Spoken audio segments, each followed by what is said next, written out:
прошлом году китайские полицейские задержали Абдусалама Джалалдина, родившегося в Кульдже в 1962 году, которого обвинили в раскрытии государственной тайны и передаче секретных данных.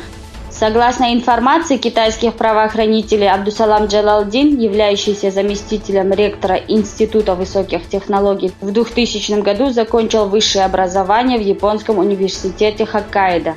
Профессор был задержан по обвинению в передаче секретных данных японским спецслужбам.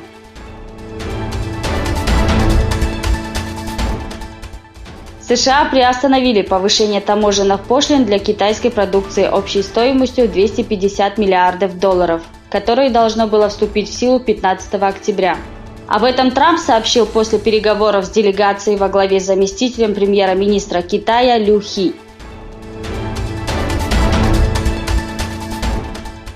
Несмотря на запрет администрации Гонконга, вступивший в силу 4 октября, большинство демонстрантов не отказались от ношения масок.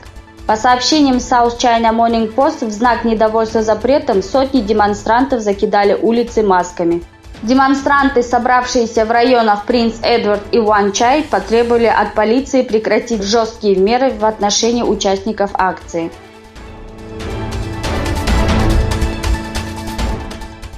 От стран Арабской лиги поступило скандальное заявление, в котором была строго осуждена операция турецкой армии на севере Сирии.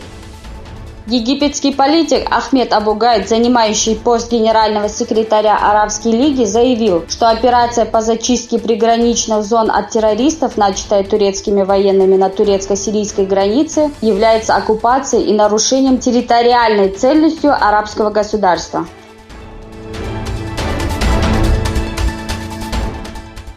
Дональд Трамп, ранее предложивший стать посредником между Турцией и террористическими организациями ПКК и ЕПГ, призвал боевиков ЕПГ уйти из зоны боевых действий. Трамп заявил, что США не в состоянии контролировать границы между Турцией и Сирией, так как сами затрудняются в охране собственных границ.